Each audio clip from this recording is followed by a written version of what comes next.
عليكم ورحمة الله وبركاته. الحمد لله كفى وسلام على عباده الذين اصطفى. أما بعد فقد قال الله تعالى في كلامه المجيد والفرقانه الحميد: أعوذ بالله من الشيطان الرجيم. بسم الله الرحمن الرحيم. يا أيها الذين آمنوا اذكروا الله ذكرا كثيرا وسبحوه بكرة وأصيلا. فقد قال الله تعالى: سبحانك لا علم لنا إلا ما علمتنا إنك أنت العليم الحكيم. صدقت يا رب العالمين. উপস্থিত মুআজ্জাজ হাজিরিন, প্রাণপ্রিয় এলাকাবাসী,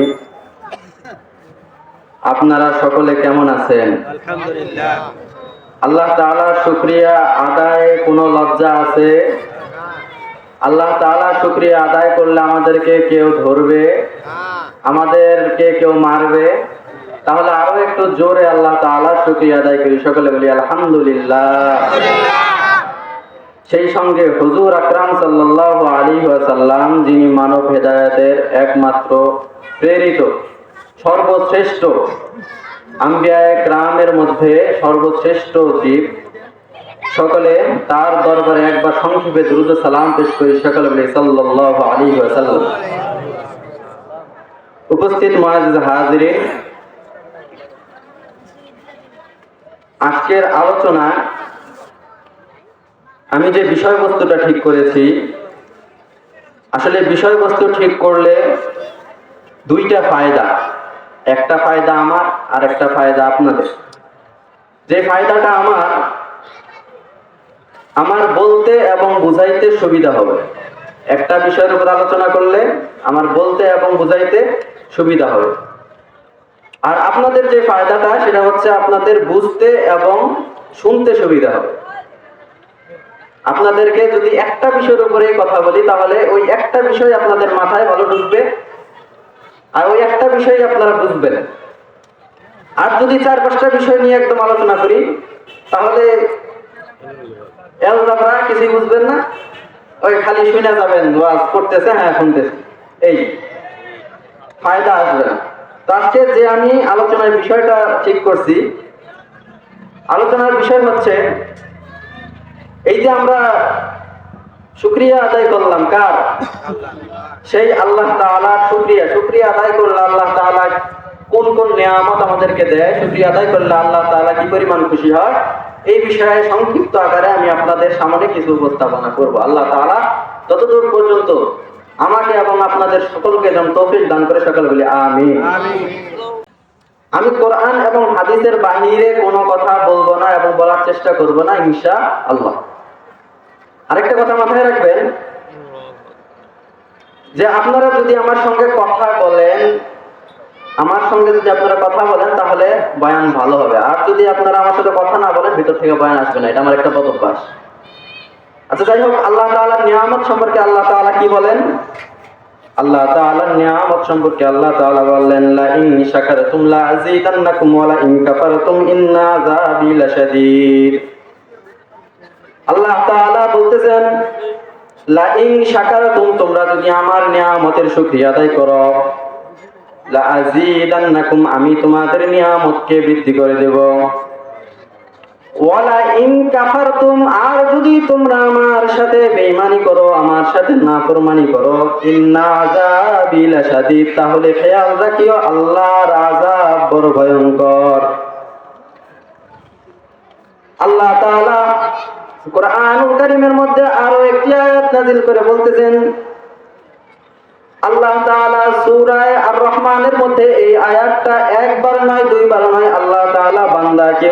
30 বার বলছে, শুধু একবার নয়, 2 বার নয়, আল্লাহ তাআলা 29 বার যখন একই সূরার মধ্যে একই আয়াত একই কথা বারবার বলছে, তাহলে সেই কথার মূল্য অবশ্যই আছে না নাই? তো আল্লাহ তাআলা কি বলতেছেন? আল্লাহ তাআলা বলতেছেন ফাবি আইয়ি আলাই রাব্বিকুমা তুকাজ্জিবান। আল্লাহ তাআলা বলতেছেন, হে বান্দা, তোমরা আমার কোন কোন নিয়ামতকে অস্বীকার করবা? আসলে বলেন তো, আল্লাহ তাআলার কোন কোন নিয়ামতকে আমরা অস্বীকার করি? বুদ্ধি আছে? আল্লাহ তাআলার কোন নিয়ামতকে অস্বীকার করার মতো কোনো বুদ্ধি নাই। আমরা কি একটু চিন্তা করে দেখতে পারি না যে মাছ যেইভাবে পানির নিচে সাইল, আমরাও কি আল্লাহ তাআলার নিয়ামতে সেইভাবে ডুবে আছি কিনা? মাছকে পানি থেকে তুলে আনার পরে মাছ যেমন বাঁচে না, আল্লাহ তাআলা যদি আমাদের উপর থেকে নিয়ামতকে তুলে নেয়, আমরাও 1 সেকেন্ড টিকতে পারবো না। আল্লাহ তাআলা সব থেকে বড় যে নিয়ামতটা আমাদেরকে দিয়েছে, আমাদেরকে মানুষ হিসেবে দুনিয়ায় প্রেরণ করছে। আচ্ছা বলেন তো, আমরা কি গরু ছাগল হয়ে আসতে পারতাম কিনা? কথা বলেন, আমরা কি গরু ছাগল হয়ে আসতে পারতাম?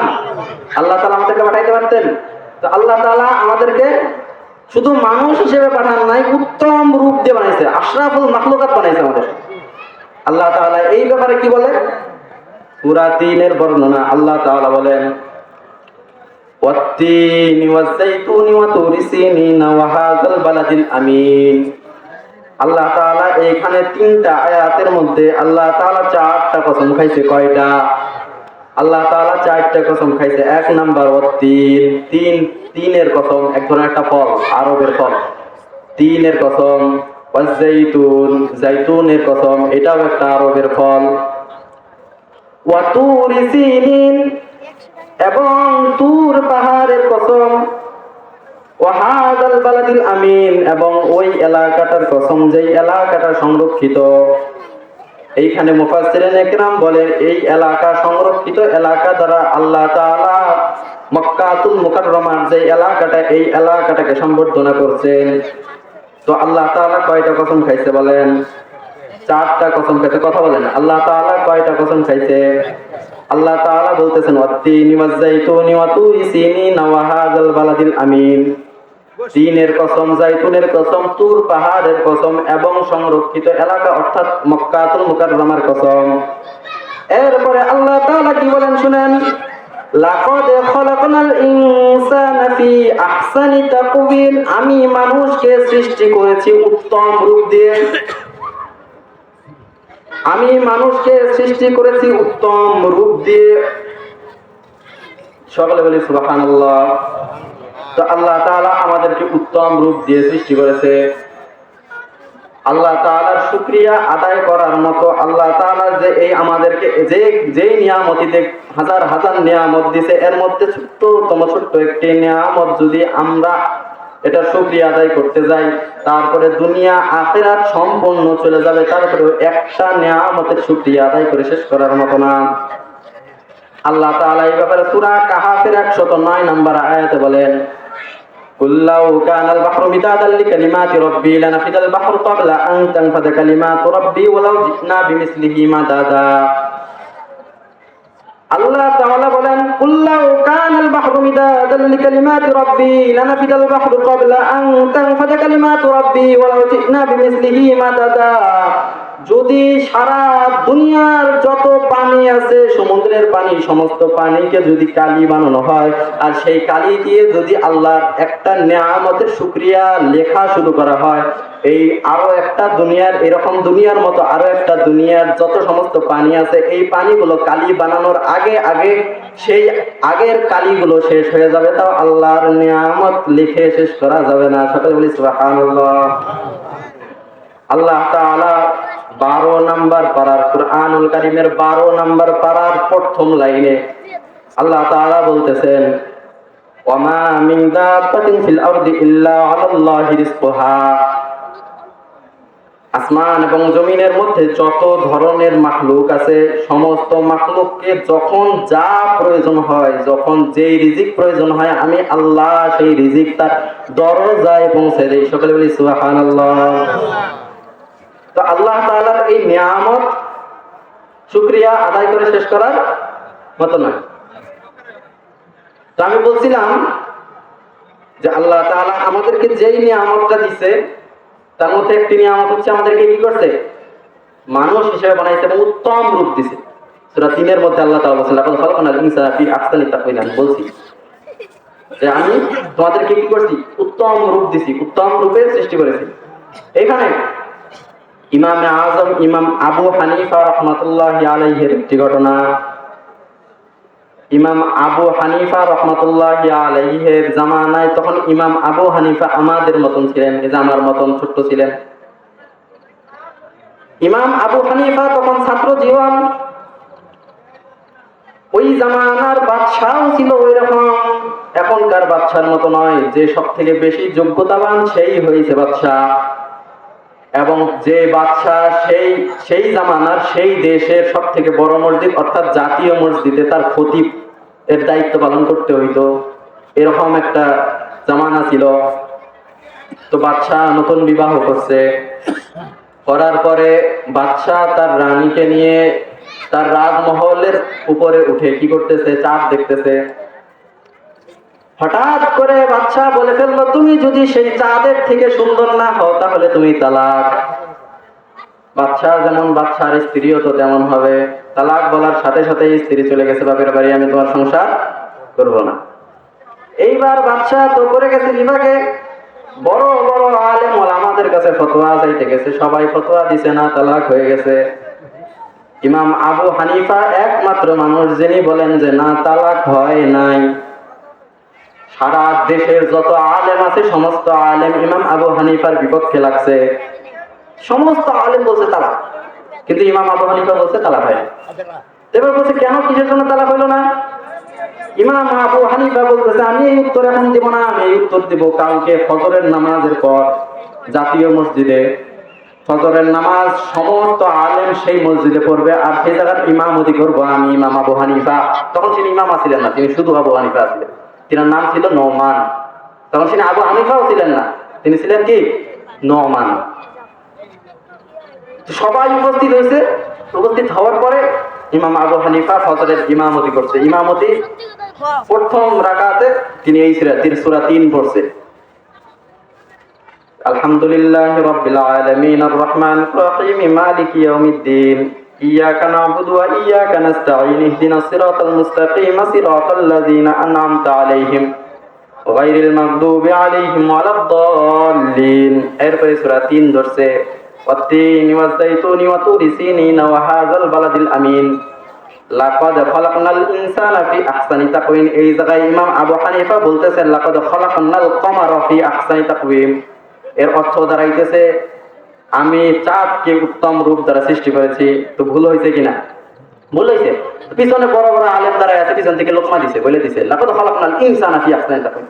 ইমাম আবু হানিফা আবার বলছে লাকাদ খালাকনাল কমারা ফি আহসানি তাকওয়িম, পিছন থেকে আবার বলছে লাকাদ খালাকনাল ইনসানা ফি আহসানি তাকওয়িম। এবার তিনবারের বেলা ইমাম আবু হানিফা বলছে লাকাদ খালাকনাল ইনসানা ফি আহসানি তাকওয়িম। নামাজ পড়াই দিছে, পড়ানোর পরে সমস্ত আলেম ওলামা সবাই চেপে আসছে, ফতোয়া দাও। ইমাম আবু হানিফা বলছে আমি তো ফতোয়া দিয়ে দিছি নামাজের মধ্যে। আল্লাহ তাআলা কসম খাইছে, যখন কোনো মানুষ বিশ্বাস করতে চায় না, তার বিশ্বাসকে দৃঢ় করার জন্য কসম খাওয়া হয়, ঠিক কিনা? তার বিশ্বাসকে দৃঢ় করার জন্য কসম খাওয়া হয়। আল্লাহর কসম করে বলতেছি কথাটা সত্য, ঠিক না? কথা বলেন, ঠিক না? তো আল্লাহ তাআলা কিন্তু 4টা কসম খাইছে, একটা না দুইটা না কয়টা, 4টা কসম খাইছে। খাওয়ার পরে কি বলছে? আমি মানুষকে উত্তম রূপে সৃষ্টি করছি। তো বলতেছে আল্লাহ বলছে মানুষকে উত্তম রূপে সৃষ্টি করেছে, আর তোমরা বলছো যে মানুষের থেকে চাঁদ বেশি সুন্দর, এটা কেমনে হয়? এইভাবে করে তালাক হয় নাই। তো আল্লাহ তাআলা আমাদেরকে এত নিয়ামত দিল, এত নিয়ামত দিল, আল্লাহ তাআলার নাফরমানি কেমনে করি? আল্লাহ রাসূল সাল্লাল্লাহু আলাইহি ওয়াসাল্লাম বললেন, এক হাদিসের বর্ণনা, আল্লাহ রাসূল সাল্লাল্লাহু আলাইহি ওয়াসাল্লাম বলেন ইন্নাল আবদাল মুমিনা ইয়ারা যুনুবাহু কাআন্নাহু কাঈদুন তাহতা জাবাল। একটা মুমিন বান্দা যখন কোন গুনার কাজ করে তখন তার কাছে মনে হয় তার মাথার উপর একটা পাহাড়। একটা মুমিন বান্দা যখন গুনার কাজ করে তখন তার মনে হয় আমার মাথার উপরে একটা পাহাড়, যে কোনো সময় পাহাড়টি আমার মাথার উপরে পড়তে পারে।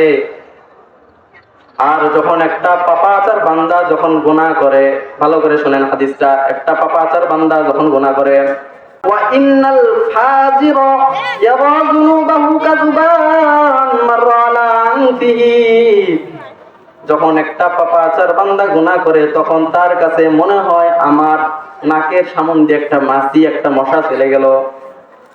আচ্ছা বলেন তো, যদি নাকের সামনে দিয়ে একটা মাছি যায় বা একটা মশা যায়, তাহলে সেটা কি কোনো কেয়ার হয় নাকি?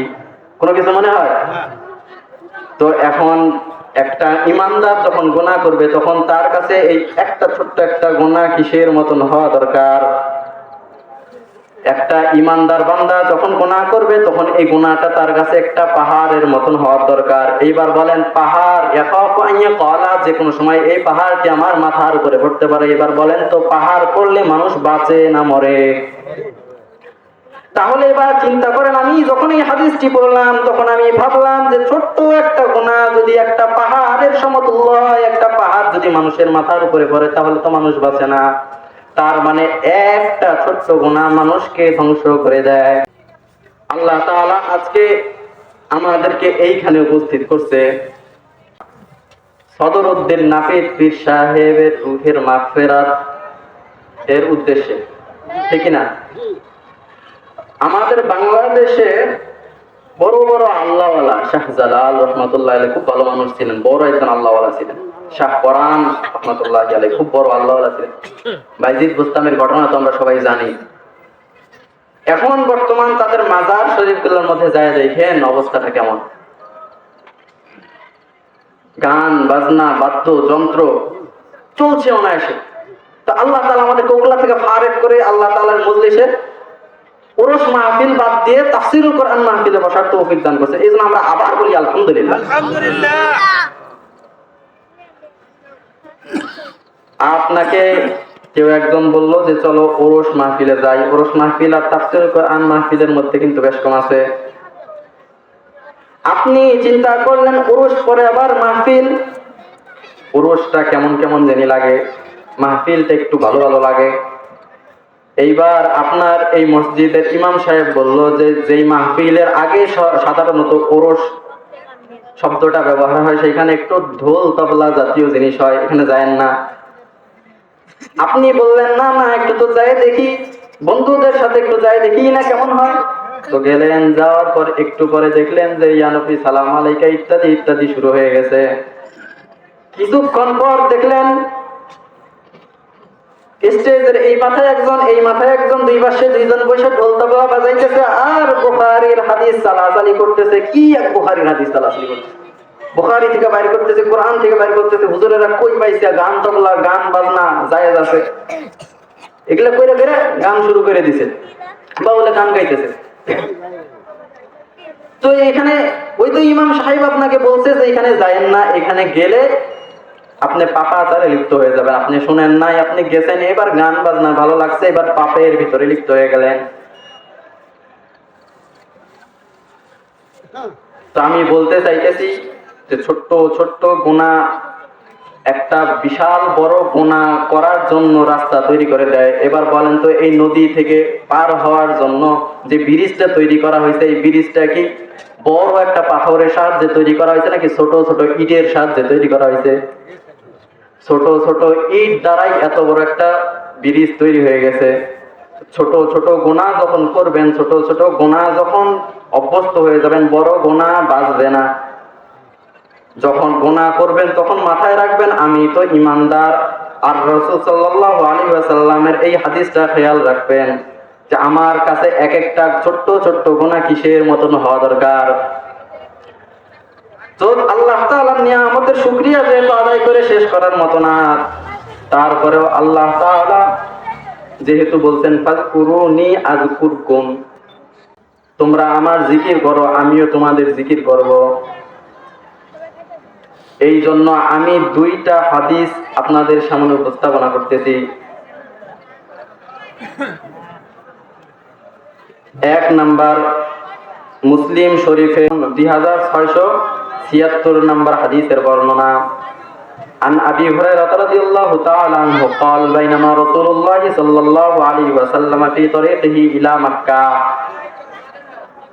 হযরত আবু হুরায়রা রাদিয়াল্লাহু তাআলা আনহু থেকে বর্ণিত, হুজুর সাল্লাল্লাহু আলাইহি ওয়াসাল্লাম একবার মক্কার পথ ধরে যাচ্ছিলেন। فمر على جبل يقال له جمدان هذا جمدان, এমন অবস্থায় একটি জুমদান নামক পাহাড়ের নিকটবর্তী হইয়া সেই পাহাড়টিকে দেখায় বললেন, এই পাহাড়টার নাম জুমদান।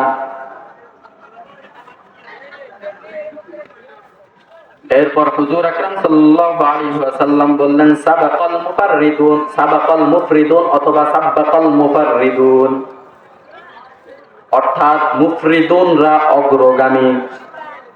قال رجل من المفردون يا رسول الله, সাহাবায়ে কেরামরা আরজ করলেন, ইয়া রাসূলুল্লাহ, মুফরিদুন আবার কি? এই জিনিসটা কি?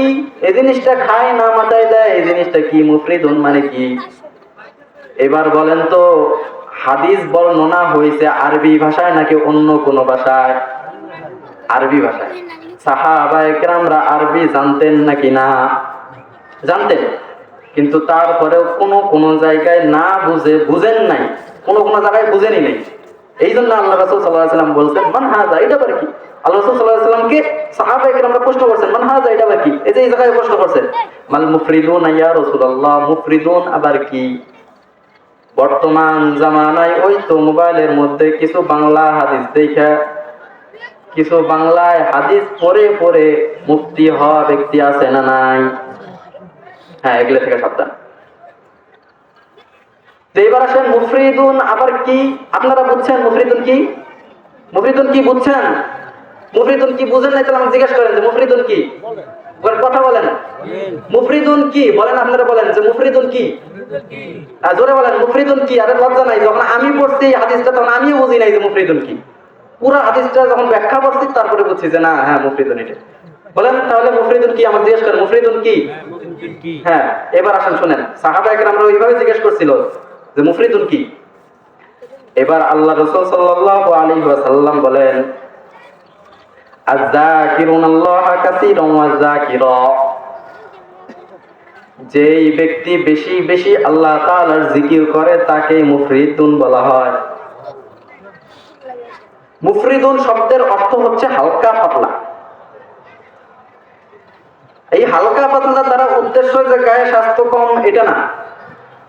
আল্লাহ রাসূল বললেন, আয-যাকিরুনাল্লাহা কাসীরান ওয়ায-যাকিরা, যেই ব্যক্তি আল্লাহ তাআলার বেশি বেশি জিকির আদায় করে, জিকিরে মগ্ন থাকে, বেশি বেশি জিকির আদায় করার কারণে তার তার গুনার খাতা হালকা হয়ে যায়, তার আমলনামা ভারী হতে থাকে, গুনার বোঝা হালকা হয়ে যায়, আর সে এইভাবে কিয়ামতের দিন তার মিজানের পাল্লা ভারী হয়ে যায়, আর তিনি আগে আগে জান্নাতে চলে যায়। এই জন্য বলা হয়েছে যে মুফরিদুনরা অগ্রগামী। আর হালকা পাতলা দ্বারা উদ্দেশ্য শারীরিক হালকা পাতলা নয়, হালকা পাতলা দ্বারা উদ্দেশ্য গুনাহ খাতা দ্বারা হালকা হওয়া। এইবার হুজুর আকরাম সাল্লাল্লাহু আলাইহি ওয়াসাল্লাম আরেকটি হাদিস আমি বর্ণনা করতেছি। হযরত আবু হুরায়রা রাদিয়াল্লাহু তাআলা আনহু একবার গাছ লাগায়। কি করে? গাছ লাগায়। হুজুর আকরাম সাল্লাল্লাহু আলাইহি ওয়াসাল্লাম রাস্তা দিয়ে যাচ্ছিলেন, এমন অবস্থায় দেখতেছে আবু হুরায়রা কি করে? গাছ লাগায়। তো হুজুর আকরাম সাল্লাল্লাহু আলাইহি ওয়াসাল্লাম বললেন, মাল্লাযী তাগরিসু ইয়া আবা হুরায়রা, হে আবু হুরায়রা তুমি কি করো, কি গাছ লাগাও? قال أبو هريرة رضي الله تعالى عنه, قال أبو هريرة رضي الله تعالى عنه বললেন, غراسا لي يا رسول الله, আল্লাহর রাসূল আমি আমার নির্দিষ্ট একটি গাছের চারা রোপণ করতেছি। এইবার আল্লাহর রাসূল সাল্লাল্লাহু আলাইহি ওয়াসাল্লাম বললেন, আনা আদুল্লুকা আলা গুরাসিল খায়রিল লাকা মিন হাযা, আমি কি তোমাকে এমন একটি গাছের কথা বলবো না যে গাছ তোমার এই গাছের থেকে হাজার গুণে উত্তম? এইবার আবু হুরায়রা রাদিয়াল্লাহু তাআলা আনহু বললেন, এটা আবার কি? মান হাযা, এটা আবার কি?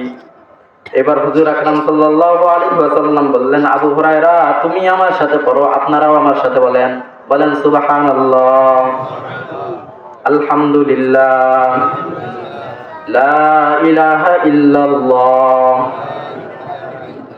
আল্লাহু আকবার।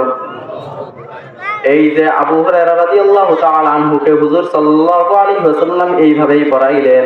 পড়ানোর পরে কি বলেন শুনেন। পড়ানোর পরে এবার আবু হুরায়রা রাদিয়াল্লাহু তাআলা আনহুকে হুজুর সাল্লাল্লাহু আলাইহি ওয়াসাল্লাম বলতেছেন, কুমু রাসূলিকা বিকুল্লি ওয়াহিদাতিন শাজরাতিন ফিল জান্নাহ। হে আবু হুরায়রা, তুমি যে এই 4টি বাক্য উচ্চারণ করলা, এই 4টি বাক্য উচ্চারণ করার দ্বারা জান্নাতে তোমার জন্য একটি বিশাল বড় গাছ রোপণ করা হয়ে গেছে। এই যে আপনারাও যে আমার সাথে বললেন না, বাস আপনাদের জন্য হয়ে গেছে। সুবহানাল্লাহ, বাড়ি যায় বলেন।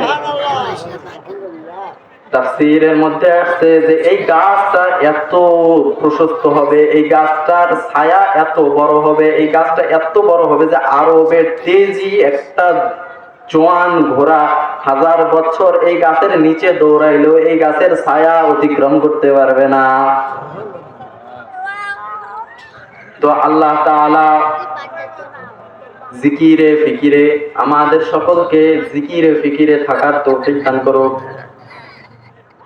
এখন চলতেছে একটা খাটাখাটনির মাস, সাথে কাজ করতে হয়। কৃষক ভাই, আপনারা যারা কাজ করেন আপনাদের জিহ্বাকে সবসময় চালু রাখেন। কাজ করতেছেন, কাজের মাঝখানে 10টা মিনিট বিরতি দেন। বিরতি দেওয়ার পরে জিকির করেন সুবহানাল্লাহ, আলহামদুলিল্লাহ, লা ইলাহা ইল্লাল্লাহ, আল্লাহু আকবার।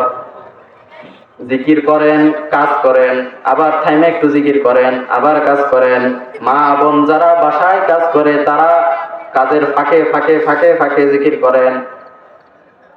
যারা জিকির করে আর কাজ করে সদা সর্বদা জিহ্বাটাকে চালু রাখে, আল্লাহর কোরআন প্রমাণ করে আল্লাহ তাআলা সেই কাজে নিয়ামত বর্ষণ করে করে সেই কাজে আল্লাহ তাআলা তাকে দ্বিগুণ শক্তি দান করে। আমাদের শক্তির দরকার না এখন? এখন যে কাজটা চলতেছে, যে মৌসুমটা চলতেছে, আমাদের শক্তির দরকার না? আমরা শক্তির দরকার এখন কি? আমরা হরলিক্স খাওয়ার বয়স আছে, কি করবো? জিকির করবো বেশি বেশি।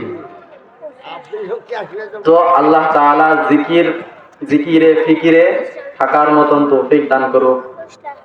হুজুর আকরাম সাল্লাল্লাহু আলাইহি ওয়াসাল্লাম আরো একটি হাদিসের মধ্যে বলেন, ওই ব্যক্তি সবথেকে সুখী, ওই ব্যক্তি সবথেকে সুখী যেই ব্যক্তির কাছে 3টা জিনিস বিদ্যমান আছে।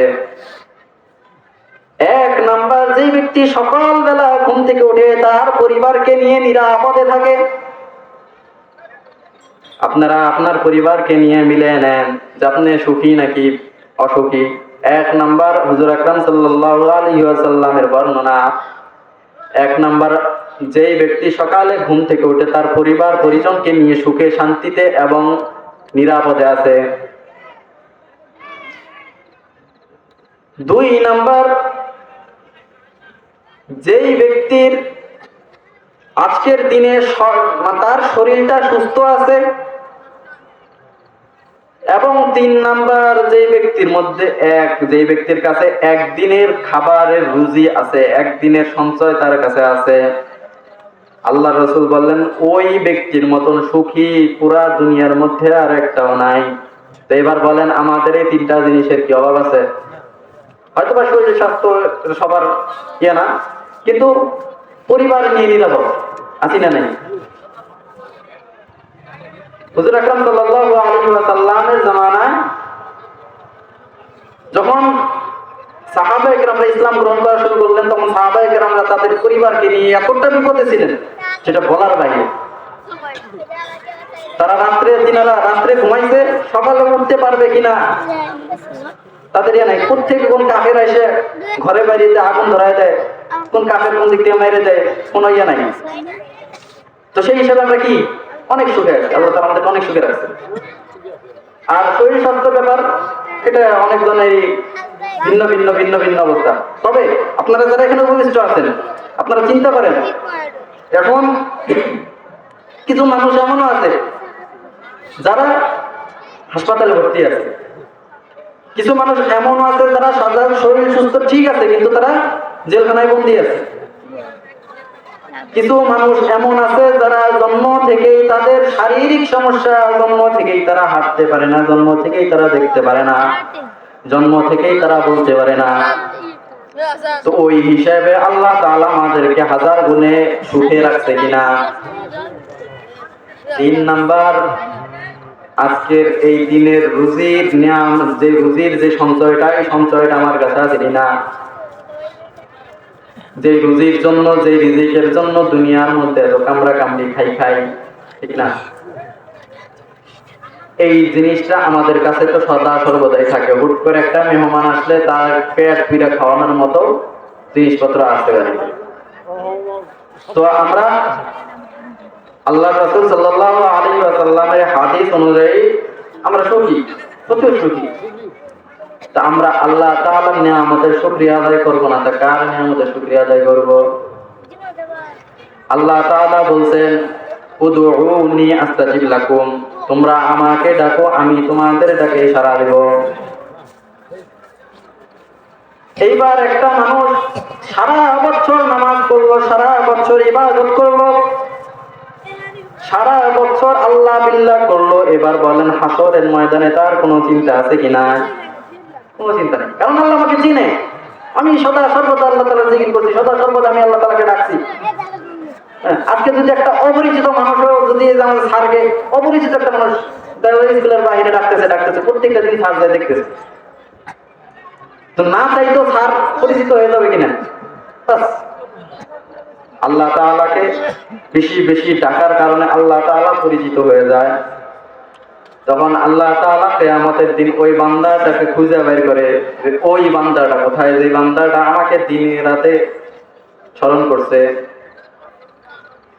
ইবাদত কখনো অহংকার করে হবে না, ইবাদত কখনো অহংকার করে হবে না। হযরত মুসা আলাইহিস সালামের জামানার একটি ঘটনা। একজন ব্যক্তি 500 বছর ইবাদত করছে, পরিবার ছাইরে জঙ্গলে যায়। পরিবারে থাকলে নাতি নাতনি লয় লস্কর ভাগিনকে ডিস্টার্ব করে, এই জন্য জঙ্গলে চলে গেছে। পরিবার ছাইরে 500 বছর আল্লাহ তাআলার ইবাদত, 500 বছর আল্লাহ তাআলার ইবাদত করার পরে ব্যক্তিটা মারা গেছে। ব্যক্তিটা মারা যাওয়ার পরে আল্লাহ তাআলার যখন কাঠগড়ায় উপস্থিত হয়েছে, এই সময় আল্লাহ তাআলা তার ফাইল পত্র খুলে দেখছে, দেখে যাও, তোমাকে আমি দয়া করে জান্নাতে দিয়ে দিলাম। এবার একটা প্রশ্ন আসে না, 500 বছর আমি ইবাদত করলাম, 500 বছর পরে আল্লাহ তাআলা আমাকে এসে বলতেছে আমার নাকি দয়া করে জান্নাতে দিয়ে দিল। আসে না প্রশ্ন? হাত পা চোখ নাক মুখ এগুলা হচ্ছে প্রজা, একটা রাজ্যের প্রজা। আর এই রাজ্যের রাজা হচ্ছে কলব। এই কলব ঠিক তো এমনি হাত পা মুখ সব ঠিক হয়ে যাবে। আর যদি এই কলবটা ব্যাঠিক থাকে, এই কলবটা যদি নৈনাঙ্কার থাকে, তাহলে হাত পা মুখ এটাকে জাহির করবে। যদি একটা রাজ্যের রাজা ঠিক থাকে তাহলে প্রজারা এমনিতেই ঠিক হয়ে যাবে। আর যদি রাজা ঠিক না থাকে তাহলে প্রজারা উল্টা পাল্টা করবে, স্বাভাবিক। তো এইখানে জানা দিছে যে 500 বছর ইবাদত করছি আমি আল্লাহ তাআলা, আল্লাহ তাআলা আমাকে কি করে দয়া করে জান্নাতে দিয়েছে। তো এখানকার মালিক কে? এখানকার মালিক আল্লাহ। এখানকার খবর কে জানে? আলিমুল গায়বি ওয়াশ শাহাদাতুর রহমানুর রহিম। গায়বের মালিক একমাত্র আল্লাহ। তো এবার আল্লাহ তো বুঝে ফেলছে, আল্লাহ বলতেছে নাই দাঁড়াও, তুমি একটু হাসরের ময়দানটা ঘুরে আসো, তোমার ফাইল পত্রটা আমি আরেকবার দেখতে। ফেরেশতাদেরকে বলছে যাও, একে জাহান্নামের চারিদিক দিয়ে ঘুরে আনো। জাহান্নামের চারিদিক দিয়ে ঘুরে আসার পরে কোন বর্ণনায় আসছে হাসরের ময়দান ঘুরে আসছে, কোন বর্ণনায় আছে জাহান্নামের গেট থেকে ঘুরে আসছে। ঘুরে আসার পরে প্রচন্ড পানি পিপাসা লাগছে। দুনিয়ার মধ্যে আমরা গরমের মধ্যে একটু কাজ করলেই পানি পিপাসা লাগে কিনা? শীতকালেও এই বিষয়টা, কাজ করলে একটু রোদের মধ্যে কাজ করলে কি পানি পিপাসা লাগে। ঠিক আছে, জাহান্নামের চারিদিক থেকে ঘুরে আসছে, পানি পিপাসা লাগছে। তো এটা তো দুনিয়া না, এটা হচ্ছে আখিরাত। এখানে অ্যাভেলেবেল পানি পাওয়া যায় না। আমাদের এলাকার মধ্যে নাই, কারণ আমাদের এলাকার মধ্যে পানির অভাব নাই। শহর অঞ্চলে গেলে দেখবেন ট্রেন মানে রেল স্টেশন, বাস স্টেশন, এদের মধ্যে ছোট্ট ছোট্ট বাচ্চারা বোতল নিয়ে, জগ নিয়ে, গ্লাস নিয়ে, এই পানি লাগবে নি, পানি লাগবে নি, পানি। যারা শহরে গেছেন এরা বলতে পারবেন পানি লাগবে, পানি লাগবে, পানি। হ্যাঁ, পানি কিনে নিয়ে খাওয়া লাগে। তো এবার দেখতেছে একজন ব্যক্তি আসতেছে, এক গ্লাস পানি আছে, শুধু এক গ্লাস পানি। এই পানি লাগবে, পানি লাগবে, পানি। এই ব্যক্তি এগিয়ে গেছে, এই আমার পানি দাও। যে পানি হাতে নিতে খাবে, এই অবস্থায় এই ব্যক্তি দাঁড়াও, কি এটা দুনিয়ার পানি পাইতো যে খাইলা নিলা খাইলা শেষ? এই পুরা ময়দানের মধ্যে এক গ্লাসই পানি আছে, তোমার মতন পিপাসিক ব্যক্তি আরো অনেক আছে, এই গ্লাসের মূল্য দিয়ে এরপরে খাও। এবার ওই ব্যক্তি মনে করছে এই দুনিয়ার মতন মনে হয় এক গ্লাস পানিকে 2-4 টাকা দিয়ে দিলাম, শেষ।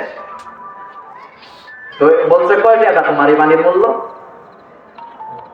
তো এবার এই ব্যক্তি বলতেছে এই এক গ্লাস পানির মূল্য হচ্ছে 500 বছরের ইবাদত। এবার বলেন ওই ব্যক্তি কয় বছর ইবাদত করছে? 500 বছর ইবাদত যদি এই জায়গায় দেয় আর কোন ইবাদত থাকে, তো জান বাঁচান খরচ নামে একটা কথাও তো আছে না? জান বাঁচান খরচ, পানি এক গ্লাস খাইলে জানটা বাঁচে, পানি না খাইলে জানটা যায়। তুমি 500 বছরের ইবাদত রাখো, আমার আগে পানি খাইতে দাও। 500 বছরের ইবাদত দিয়ে এক গ্লাস পানি পান করছে, আত্মাটা ফিরাইছে। আল্লাহ তাআলা আবার ডাক দিছে, এই শোনো। আসছে, আসার পরে দেখি তোমার ফাইল দাও। আল্লাহ দিয়ে আইছি। কই দিয়ে আইছ? বলে এই যে 500 বছরের ইবাদত এক গ্লাস পানির বদলে দিয়ে আইছি। আল্লাহ তাআলা বলেন, আমি দুনিয়াতে তোমাকে ওযু করার জন্য পানি দিছি, গোসল করার জন্য পানি দিছি, তোমার প্রয়োজন অপ্রয়োজনে সব জায়গায় আমি তোমাকে পানি দিছি। তোমার ফরজ গোসলের প্রয়োজন হয়েছে, তোমাকে আমি পানি দিছি। তোমার পানি পান করার প্রয়োজন হয়েছে, 500 বছরে আমি তোমাকে অনেক গ্লাস পানি দিছি। উযুর পানি, গোসলের পানি, ফরজ গোসলের পানি, খাওয়ার পানি, যা পানি আমি তোমাকে দিছি, প্রত্যেক গ্লাসের বিনিময়ে 500 বছরের ইবাদত দিয়ে এরপরে জান্নাতে যাও। এবার বলেন আল্লাহ তাআলার মেহেরবানি ছাড়া সম্ভব না। যদি আল্লাহ তাআলার মেহেরবানি ছাড়া, যদি আল্লাহ তাআলার মেহেরবানি ছাড়া শুধু ইবাদত দিয়ে জান্নাতে যাওয়া যাইতো, তাহলে সবার আগে জান্নাতে যাইতো ইবলিস, ঠিক না? ইবলিস কি সেই আহামরি কোনো কাজ করছে? শুধুমাত্র একটা সিজদার কারণে।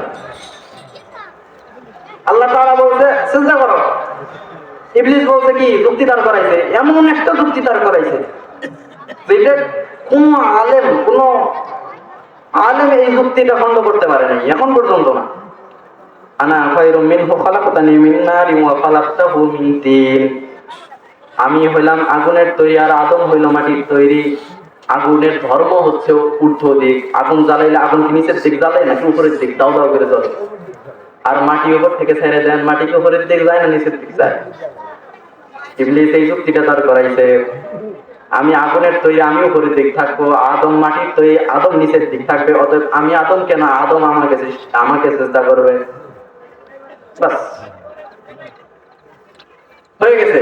আজাজিল থেকে হাজার হাজার হাজার হাজার লক্ষ লক্ষ কোটি কোটি ফেরেশতার সর্দার থেকে হয়ে গেছে ইবলিস। তো আমি যেটা বলতে চাইতেছিলাম, নামাজ আল্লাহ তাআলা ফরজ করছেন কিনা, তো যেই কাজটা আল্লাহ তাআলা ফরজ করছে সেটা আল্লাহ তাআলার আদেশ কিনা, নামাজ পড়ি। 90% নামাজ পড়ি। ইবলিস একটা সিজদার কারণে আজকে ইবলিস, একটা সিজদার কারণে আজকে আজাজিল থেকে ইবলিস, ফেরেশতার সর্দার থেকে আজকে ইবলিস। কত শত সিজদা দিতেছি না, হুঁশ আছে? তা আমি যেটা বলতে চাইতেছিলাম যে নাফরমানি করেন, নাফরমানি, আমি আবার নাফরমানি করতে বলতেছি না। যারা অনেক নাফরমানি করছেন, হতাশ হবেন না, হতাশ হওয়ার কারণ নাই, হতাশ হওয়ার কারণ নাই। হযরত মুসা আলাইহিস সালামের আরো একটি ঘটনা আমি বলে শেষ করে দিতেছি। হযরত মুসা আলাইহিস সালামের জামানার একটি ঘটনা। হযরত মুসা আলাইহিস সালামের জামানায় একজন ব্যক্তি ছিলেন যে খুব পাপাচার ব্যক্তি ছিলেন। এতটাই পাপ করতে, এতটাই গুনাহ করত যে যারা পাপ করত, যারা গুনাহ করত, তারাও সেই ব্যক্তিকে ঘৃণা করা শুরু করে। এত পরিমাণ পাপাচার তিনি ছিলেন। তো তারা তার উপরে এলাকাবাসী ক্ষিপ্ত হয়ে তাকে এলাকা থেকে বের করে দিয়েছে। এলাকা থেকে বের হওয়ার পরে এই ব্যক্তি চলে গেছে জঙ্গলে, কিছু খাবার নিয়ে গেছে, 2-3 দিনের খাবার নিয়ে যাওয়ার পরে 2-3 দিন পরে যখন খাবার ফুরায় গেছে, খাবার ছাড়ার কতদিন থাকা যায়, যখন দেখতে দেখতে আস্তে আস্তে তার কাছে একদম নিকটবর্তী তার মৃত্যু চলে আসছে, তখন সে সামনের দিক তাকায়, দেখে কেউ নাই। পিছনের দিক তাকায় বলে আমাকে সাহায্য করার মতো কেউ আছে, দেখে কে নাই, কেউ নাই। ডান দিকে তাকায় দেখে আমাকে সাহায্য করার মতো কেউ আছে নাকি, বলে কেউ নাই। বাম দিকে তাকায় দেখে কেউ নাই, আর নিচে তো মাটি। আসমানের দিকে তাকায় বলতেছেন, ইয়া মান লা তাদুররুহু যুনুব ওয়া লা তানকুসুল মাগফিরা, হে আল্লাহ তুমি আমাকে maaf যদি করো তাহলে তোমার বিন্দু মাত্র ক্ষতি হবে না, আর যদি তুমি আমাকে maaf না করো তাহলে তোমার বিন্দু মাত্র লাভ হবে না। আমরা যারা মনে করি আমরা ইবাদত করতেছি, আল্লাহর বোধহয় অনেক লাভ হইতেছে, আল্লাহর কিচ্ছু হইতেছে না। আমল করবেন, বদ আমল করবেন আপনার। তো এবার উপরের দিক তাকায় বলতেছেন, ইয়া মান লা তাদুররুহু যুনুব ওয়া লা তানকুসুল মাগফিরা। এইটা বলতে বলতে এই ব্যক্তি মারা গেছে। হযরত মুসা আলাইহিস সালামের কাছে ওহী আসছে, হে মুসা, জঙ্গলে আমার একটি বন্ধু মারা গেছে, তোমরা যাও, যায় তার জানাজার ব্যবস্থা করো এবং বলে দাও, ঘোষণা করে দাও যে ওই ব্যক্তির জানাজায় যারা যারা শরীক হবে আমি তাদেরকেও মাফ করে দেব। এইবার এলাকাবাসী সকলে মিলে গেলেন সেই জঙ্গলে। যাওয়ার পরে দেখলেন এই তো সেই ব্যক্তি যাকে আমরা কিছুদিন আগে বের করে দিয়েছি এলাকা থেকে। অপাচার ব্যক্তি, এই মর্যাদা পাইল কোত্থেকে? সবাই মিলে মুসা আলাইহিস সালামের কাছে আসলেন, মুসা এটা কি হইল, এই মর্যাদা সে পাইল কোত্থেকে? এবার মুসা আলাইহিস সালাম তো আর আমাদের নবী হুজুর আকরাম সাল্লাল্লাহু আলাইহি ওয়াসাল্লামের মতন ছিলেন না, যেখানে সেইখানে তার ওহী আসতো। তার ওহী আনতে হইলে তুর পাহাড়ে যাইতে হইলে, তুর পাহাড়ে যে আল্লাহ তাআলাকে বলতেছেন, ইয়া আল্লাহ এই ব্যক্তি পাইল কোত্থেকে এই মর্যাদা? আল্লাহ তাআলা মুসা আলাইহিস সালামকে বলতেছেন, হে মুসা, আমি মৃত্যুর নিকটবর্তী হয়ে গেলাম, আমি কাউকে ক্ষমা করি না। মৃত্যুর নিকটবর্তী হয়ে গেলে আমি কাউকে ক্ষমা করি না। যেমন ফেরাউন মৃত্যুর নিকটবর্তী আসছে, যখন পানিতে চুবানো হয়েছে ওই সময় তিনি কিন্তু ঈমান আনছে, কিন্তু ঈমান আনছিল, কিন্তু আল্লাহ তাআলা কবুল করে নাই। আমি মৃত্যুর আগ মুহূর্তে তওবা কবুল করি না, কিন্তু এই ব্যক্তি যেইভাবে তওবা করছিল আমার কাছে আমার বড় মায়া লাগছিল, আমি তাকে ক্ষমা করে দিছি। তো হতাশ হইলে চলবে না, আল্লাহ তাআলার প্রতি ভরসা রাখতে হবে, বেশি বেশি করে আল্লাহ তাআলার জিকির করতে হবে। ফাজকুরুনি আযকুরুকুম, তোমরা আমাকে আমার জিকির করলে আমিও তোমাদের জিকির করব। আল্লাহ যদি আমাদের জিকির করে, চিন্তা আছে? দুনিয়া আখিরাতে কোথাও চিন্তা নাই। আল্লাহ যদি আমাদের জিকির করে, আল্লাহ যদি আমাদেরকে স্মরণ করে, কোনো নাই। তো আমাদের সকলকে আল্লাহ তাআলার জিকিরে ফিকিরে থাকার মতন তৌফিক দান করুক। আর যতটুকু আলোচনা হইল ততটুকের মধ্যে আল্লাহ তাআলা আমাকে আপনাদেরকে সকলকে আমল করে চলার মতন তৌফিক দান করুক, এবং আল্লাহ তাআলা যেন আমাদের কিয়ামতের দিনের হিসাব নিকাশকে সহজ করে দেখ, আমরা সেই দোয়া করি। নাসরুম মিনাল্লাহি ওয়া ফাতহুন করিব ওয়া আখিরু দাওয়ানা আলহামদুলিল্লাহি রাব্বিল আলামিন। আসসালামু আলাইকুম ওয়া রাহমাতুল্লাহি ওয়া বারাকাতুহু।